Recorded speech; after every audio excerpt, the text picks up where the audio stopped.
Hello friends, welcome to my YouTube channel. दोस्तों, आज हम बात करेंगे टॉप 20 जीके करंट अफेयर की। तो अगर आप किसी भी एग्जाम की तैयारी कर रहे हैं, जैसे कि यूपीएससी या फिर एसएससी या किसी भी स्टेट पीसीएस एग्जाम की तैयारी कर रहे हैं, तो ये क्वेश्चंस आपके लिए बहुत ही इंपॉर्टेंट हैं। और इसका पीडीएफ आप वीडियो के डिस्क्रिप्शन से डाउनलोड कर ले। वीडियो के डिस्क्रिप्शन में लिंक दिया गया है, यहाँ पर एक्सप्लेन पीडीएफ पूरी मिलेगी आपको। तो चलिए स्टार्ट करते हैं। पहले क्वेश्चन की तरफ चलते हैं। पहला क्वेश्चन है, विश्व बैंक ने चालू वित्त वर्ष 2023 के दौरान भारत के लिए अपने सकल घरेलू उत्पाद यानी कि जीडीपी के विकास के अनुमान को 6.5% से बढ़ाकर कितने प्रतिशत कर दिया है? तो पिछले साल 6.5% अनुमान था, वर्ल्ड बैंक ने अनुमान लगाया था भारत की जीडीपी का, और इस बार उसको बढ़ाकर 6.9% कर दिया है। और इसका इन्होंने कारण दिया है कि मजबूत उत्पादन की वजह से दूसरी तिमाही में भारत की स्थिति जो है मजबूत हो रही, इसीलिए इसको बढ़ाकर 6.5 से 6.9% कर दिया गया है। तो थोड़ा जान लेते हैं वर्ल्ड बैंक के बारे में। वर्ल्ड बैंक जो है, इसके प्रेसिडेंट इस समय डेविड मालपास हैं। और वर्ल्ड बैंक के हेडक्वार्टर की बात करें तो वॉशिंगटन डीसी, यूनाइटेड स्टेट में वर्ल्ड बैंक का हेडक्वार्टर है। अगर आपसे कोई पूछे तो इसको याद रखें। और वर्ल्ड बैंक कब बनी थी? तो जुलाई 1944 में बनी थी। पेरेंट ऑर्गेनाइजेशन की बात करें तो ये यूनाइटेड नेशन की पेरेंट ऑर्गेनाइजेशन है। तो ये चीजें आप याद रखें, ये तो बेसिक चीजें हैं। सेकेंड क्वेश्चन, हाल ही में बंगाल की खाड़ी में दक्षिण राज्यों के तटों को पार करते हुए कौन सा चक्रवात बना है? तो इस समय एक चक्रवात आ रहा है जिसका नाम है मेंडेस चक्रवात, जिसके लिए अलर्ट जारी की गई है। मेंडेस चक्रवात जो है बहुत ही धीमी गति से चलता है और भयंकर बारिश करता है, क्योंकि जो है सबसे अधिक नमी को अवशोषित करता है, इसलिए इस समय बहुत भयंकर बारिश भी कर रहा है। अगला क्वेश्चन, वाई के अलग किस क्षेत्र से संबंधित है? तो ये एक भारत के अर्थशास्त्री थे। इसके अलावा ये जेएनयू के कुलपति भी रह चुके हैं और 1996 से लेकर 1998 के दौरान ये केंद्रीय योजना और कार्यक्रम कार्यान्वयन, विज्ञान तथा प्रौद्योगिकी और ऊर्जा राज्य मंत्री थे। इनकी मृत्यु जो अभी हुई है, 83 वर्ष की आयु में इनकी मृत्यु हुई है। क्वेश्चन नंबर 4, 12वां विश्व हिंदी सम्मेलन कहां पर आयोजित किया जा रहा है? तो 12वां विश्व हिंदी सम्मेलन जो है फिजी में आयोजित किया जा रहा है। अगर आपसे कोई पूछे पहला कहां पे आयोजित किया गया था, तो पहला जो है आपका नागपुर में आयोजित किया गया था। और कब किया गया था? 1975 को। 10 से 12 जनवरी 1975 को पहला विश्व हिंदी सम्मेलन आयोजित किया गया था। और 12वां विश्व हिंदी सम्मेलन जो है फरवरी 2023 में आयोजित किया जाएगा फिजी में। ये जो है फिजी सरकार और विदेश मंत्रालय के सहयोग से आयोजित किया जा रहा है। अगर आपसे कोई पूछ ले कि किसके सहयोग से या किस मंत्रालय और फिजी सरकार के सहयोग से, तो यहाँ पर विदेश मंत्रालय। और इस बार इसका टॉपिक क्या है, विषय क्या है? हिंदी पारंपरिक ज्ञान से कृत्रिम बुद्धिमत्ता तक। ये आप याद रखें, किसी भी कॉम्पिटिटिव एग्जाम में पूछा जा सकता है। 12वें विश्व हिंदी सम्मेलन का विषय क्या था? क्वेश्चन नंबर 5, भारत में चिकित्सीय गर्भपात की अधिकतम अवधि कितनी है?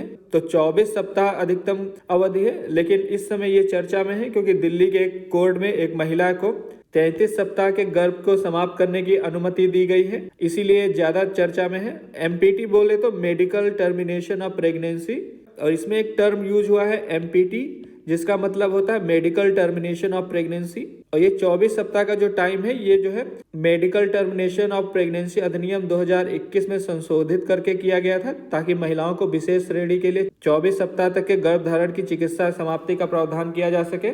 मेडिकल टर्मिनेशन ऑफ प्रेगनेंसी अधिनियम 2021 में बना था, लेकिन इस बार जो है कोर्ट द्वारा 33 सप्ताह के गर्भ को समाप्त करने की अनुमति दी गई है। अगला क्वेश्चन, हाल ही में एक स्पष्टीकरण के कारण केंद्र सरकार विदेशी फंडों और निवेश कंपनियों के एक संघ को आईडीबीआई बैंक लिमिटेड में कितने प्रतिशत से अधिक की हिस्सेदारी की अनुमति देगी? तो आपको बता दें 51% से अधिक की, क्योंकि सरकार जो है इसमें से 60.72% जो बेचना चाह रही है। आरडीबीआई बैंक में आपको बता दें एलआईसी और सरकार की टोटल जो है 94.71% हिस्सेदारी है। 94.71% जो है गवर्नमेंट की हिस्सेदारी है, जिसमें से सरकार 60.72% जो है इसको बेचेगी। अगला क्वेश्चन, पे नियर बाय की रिपोर्ट के अनुसार अर्ध शहरी और शहरी क्षेत्रों में यूपीआई लेन देन में कितने प्रतिशत की वृद्धि हुई है? तो 650% की यूपीआई लेन देन में वृद्धि हुई है। पे नियर बाय एक फिनटेक कंपनी है। यूपीआई, इसका आपको फुल फॉर्म पता होना चाहिए, यूनिफाइड पेमेंट इंटरफेस। इसके अनुसार जो है माइक्रो एटीएम और एमपॉस डिवाइस की मांग में 25% की बढ़ोतरी हुई है। अगला क्वेश्चन, गूगल की किस पेरेंट कंपनी द्वारा भारत में एक नई गलत सूचना विरोधी परियोजना की शुरुआत की गई है? तो गूगल की एक पेरेंट कंपनी है जिग्सा। इसके द्वारा anti miss information project launch किया गया है और इस प्रोजेक्ट का उद्देश्य कि गलत जानकारियों को रोका जाए। जो लोग मिस इन्फॉर्मेशन या गलत जानकारी देते हैं उसको ये कंट्रोल करेगी। अगला क्वेश्चन है, विवाह के बाहर यौन संबंध को अपराध बनाने के लिए किस एशियाई देश ने नया कानून पारित किया है? तो इंडोनेशिया ने एक नया कानून पारित किया है। क्वेश्चन नंबर 10, भारत के दूरसंचार नियामक प्राधिकरण ने हाल ही में किसके बारे में एक परामर्श पत्र जारी किया है? तो भारत सरकार के दूरसंचार नियामक प्राधिकरण ने CNAP इसके बारे में एक परामर्श पत्र जारी किया है। CNAP का फुल फॉर्म होता है कॉलिंग नेम प्रेजेंटेशन और ये जो परामर्श पत्र है ये टेलीकॉमर्स और अन्य लोगों से आने वाले कॉल के बारे में टेलीफोन ग्राहकों को पहचानने तथा सूचित विकल्प बनाने में मदद करेगा। Question number 11, reserve bank of India कई डेबिट की अनुमति देने के लिए किस प्लेटफॉर्म में अतिरिक्त फीचर पेश करने जा रहा है? RBI UPI में जो है अतिरिक्त फीचर ये यूज करेगा। इससे क्या होगा, जो यूजर्स हैं जो अपने खातों में फंड को ब्लॉक कर सकेंगे। RBI ने यूनिफाइड पेमेंट इंटरफेस आपको पता है UPI को बोलते हैं। इसमें जो है single block and multiple debit functionality शुरू करने जा रहा है। अगर आपसे पूछे RBI जो है UPI में कौन सा फंक्शनैलिटी शुरू करने जा रहा है तो single block and multi debit functionality.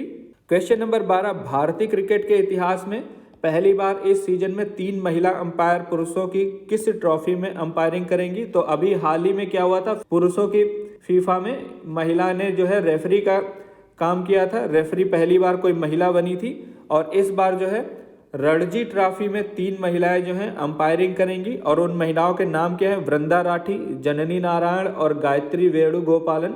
ये 3 महिलाएं जो हैं अंपायर बनेंगी और ये पहली बार होगा कि किसी भारतीय पुरुष क्रिकेट टूर्नामेंट में कोई महिला अंपायरिंग करेंगी। अगला क्वेश्चन, मनीषा रामदास निम्नलिखित में से किस खेल से संबंधित हैं? तो मनीषा रामदास हाल ही में अभी बैडमिंटन में गोल्ड जीती हैं।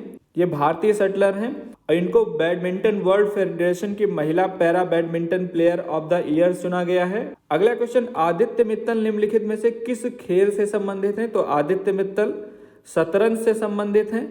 आदित्य मित्तल जो है अभी हाल में भारत के 77वें शतरंज ग्रैंड मास्टर बने हैं और इनकी उम्र जो है 16 साल है और ये मुंबई के खिलाड़ी हैं, मुंबई के रहने वाले।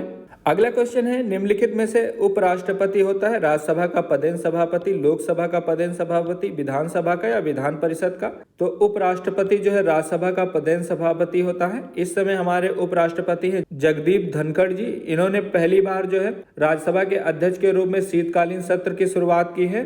राज्यसभा का founder constitution assembly of India है। 3 अप्रैल 1952 को यह बना था। और अगर डेप्यूटी चेयरमैन की बात करें तो हरवंश नारायण सिंह ये इसके डेप्यूटी चेयरमैन है, 9 अगस्त 2018 से अभी तक हैं। सीट की बात करें तो टोटल 250 सीटें राज्यसभा में होती हैं। सेक्रेटरी जनरल की बात करें तो प्रमोद चंद्र मोदी, ये जो है आपके 12 नवंबर 2021 से हैं। और इसके अगर चेयरमैन की बात करें, vice president of India Jagdeep Dhankhar ji हैं, जो कि 11 अगस्त 2022 से इसके चेयरमैन हैं। अगला क्वेश्चन, फोर्ब्स एशिया के परोपकार के नायकों की सूची में कितने भारतीय शामिल हैं? तो टोटल 3 भारतीय शामिल हैं, गौतम अडानी, शिव नादर और अशोक सूटा। अशोक सूटा जो है हैप्पीएस्ट माइंड कंपनी के फाउंडर हैं। अगला क्वेश्चन है, खाद्य और कृषि संगठन FAO food and agriculture organisation द्वारा global status of black soil report कब जारी की गई? तो 5 दिसंबर 2022 को इसकी रिपोर्ट जारी की गई है और इस रिपोर्ट में बताया गया कि काली मिट्टी जो कि सबसे ज्यादा आबादी को भोजन उपलब्ध कराती है, ये खतरे में है और खतरे का कारण जो है कृषि में सबसे ज्यादा रसायनों का उपयोग है। अगला क्वेश्चन है, विश्व मृदा दिवस कब बनाया जाता है? तो पहले वाले क्वेश्चन से ही रिलेटेड है। 5 दिसंबर को जो है विश्व मृदा दिवस बनाया जाता है। क्वेश्चन नंबर 19, अंतर्राष्ट्रीय बाजरा वर्ष 2023 का उद्घाटन समारोह किस शहर में किया जा रहा है? तो आपको बता दें, रोम में जो है अंतर्राष्ट्रीय बाजरा वर्ष 2023 का आयोजन किया जा रहा है।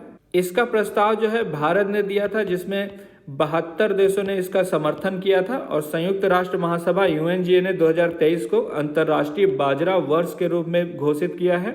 और अगला क्वेश्चन, लास्ट क्वेश्चन हमारा, किस संस्था ने state of finance of nature report जारी की है? तो आपको बता दें UNEP ने state of finance for nature जारी किया है। आप ये रिपोर्ट का कवर देख सकते हैं।